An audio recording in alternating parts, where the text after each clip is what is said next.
ये आकाशवाणी गोरखपुर है। अब आप विकास राय से क्षेत्रीय समाचार सुनिए।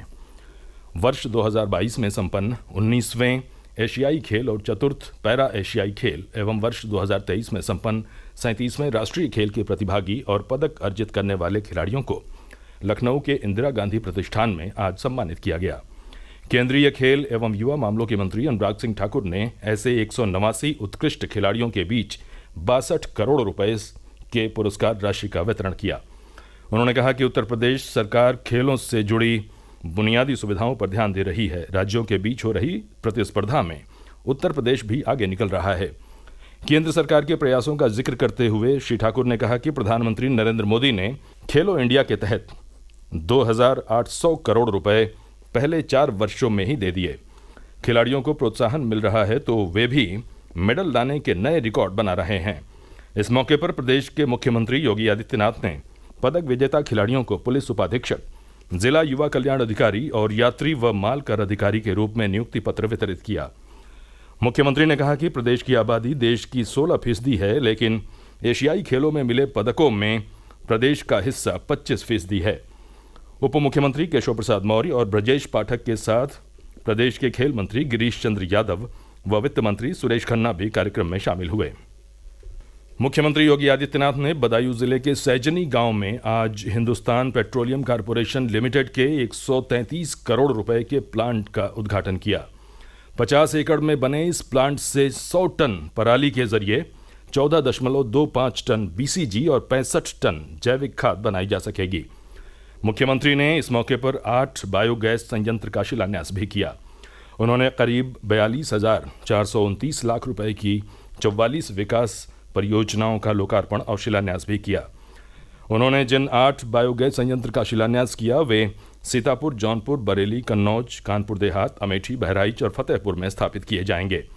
इस मौके पर लोगों को संबोधित करते हुए मुख्यमंत्री ने कहा कि आज नए भारत का नया उत्तर प्रदेश दिखाई दे रहा है। जिसको कल तक वेस्ट कहा जाता था वे वेस्ट नहीं होगा, बल्कि अब वह वेल्थ का काम करेगा। उन्होंने कहा कि इस प्लांट के बनने से जहां युवाओं को रोजगार मिलेगा, वहीं किसानों की आमदनी बढ़ेगी, प्रदूषण कम होगा और प्रदेश हरित क्रांति की ओर अग्रसर होगा। इस मौके पर केंद्रीय मंत्री हरदीप सिंह पुरी भी उपस्थित रहे।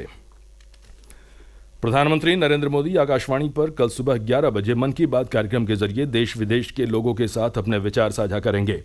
ये मासिक रेडियो कार्यक्रम की 109वीं कड़ी होगी। इसका प्रसारण आकाशवाणी और दूरदर्शन के समूचे नेटवर्क पर होगा। आकाशवाणी समाचार की वेबसाइट और news on AIR mobile app पर भी ये उपलब्ध रहेगा।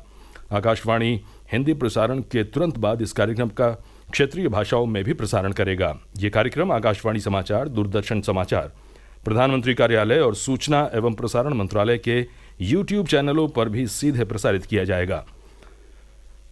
प्रधानमंत्री नरेंद्र मोदी नई दिल्ली के भारत मंडपम में 29 जनवरी को परीक्षा पे चर्चा करेंगे। शिक्षा मंत्रालय ने कहा है कि इस साल के कार्यक्रम के जरिए 4,000 से अधिक प्रतिभागी प्रधानमंत्री के साथ बातचीत करेंगे।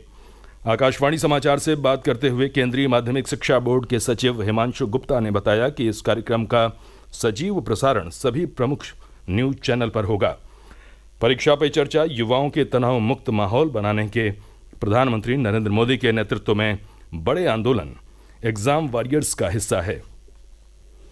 प्रधानमंत्री नरेंद्र मोदी के मोटे अनाज संबंधी पहल से प्रेरित होकर वाराणसी के युवा शेफ 12 प्रकार के मोटे अनाज से अलग अलग व्यंजन बना रहे हैं। निजी क्षेत्र द्वारा इससे जुड़ी राष्ट्रीय स्तर की प्रतिस्पर्धा में 5 राज्यों के युवाओं के साथ वाराणसी के युवा मोटे अनाज के जरिए प्रतिभाग कर रहे हैं।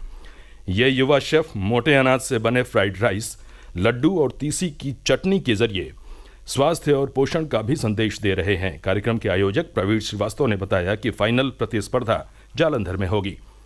प्रदेश के विभिन्न जिलों में आज भी घने कोहरे और शीतलहर से जनजीवन प्रभावित रहा। पिछले 24 घंटे के भीतर अयोध्या मंडल में रात के तापमान में काफ़ी कमी आई। अन्य मंडलों में रात्रि के तापमान में कोई बड़ा बदलाव नहीं हुआ। गोरखपुर अयोध्या मंडल में तापमान में 3.1 डिग्री सेल्सियस से लेकर 5.1 डिग्री सेल्सियस के बीच कमी दर्ज की गई। अयोध्या में न्यूनतम तापमान 3 डिग्री सेल्सियस रिकॉर्ड किया गया। मौसम केंद्र लखनऊ में वैज्ञानिक मोहम्मद दानिश ने बताया कि आने वाले दिनों में ठंड में धीरे धीरे कमी आएगी।